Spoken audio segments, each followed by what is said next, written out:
અંકલેશ્વરમાં શાક માર્કેટનો વિવાદ વકર્યો છે। ભાજપના શાસકો પર હપ્તા વસૂલીનો આરોપ લાગ્યો છે। ભાજપના શાસકો લોકોને હેરાન કરતા હોવાનો પણ કોંગ્રેસનો આરોપ છે। શાકભાજી વેચતી મહિલાઓને હેરાન કરવાનો આરોપ લાગ્યો છે તો દબાણો હટાવ્યાની ગણતરીની મિનિટોમાં જ ફરીથી લારીઓ ગોઠવાઈ ગઈ।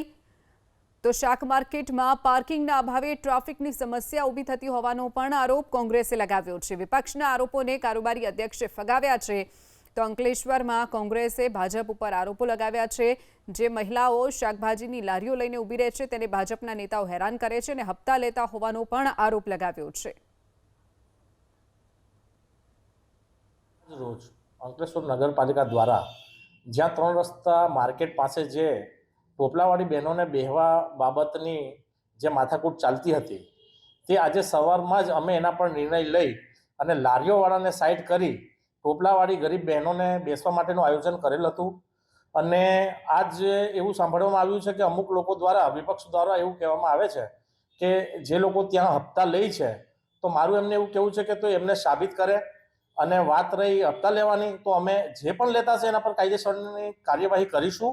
જે લારીઓવાળા જે આગળ ખોટી દાદાગીરીથી જેમને પણ ઊભી રાખી હશે તેને આજે સાઈડ કરવા માટેના અમે તમામ પ્રયાસો કર્યા પણ છે અને હમણાં બધું સાફ સફાઈ ચાલે પણ છે।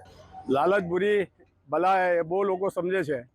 હવે આ લાલચુઓએ એટલી બધી લાલચામાં આવી ગયા છે કે જેવી રીતે ઉંદેડું ફૂંકીને ડાંખ મારે છે તેવી રીતે અંકલેશ્વર નગરપાલિકાના નિમાયેલા રોજમદાર કર્મચારીઓ જે તરસ્તા સર્કલ ઉપરમાં જે રોજિંદા જીવન જીવવાવાળા જે પોતાની ખેતીમાંથી સાધન સામગ્રી લાવી વેચાણ શાકભાજી કરે છે તેવા લોકો પાસેથી હજુ બી જે હપ્તાની કહેવત છે તે બંધ થઈ નથી।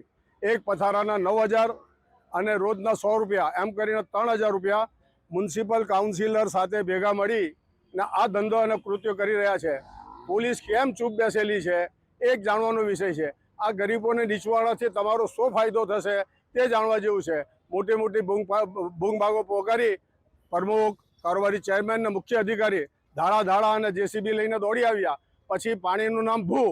હવે પછી આ લોકો કઈ ભાષામાં અને કઈ દિશામાં જવાના છે અને હપ્તા પદ્ધતિ ક્યારે બંધ થશે એક મોટો પ્રશ્ન છે।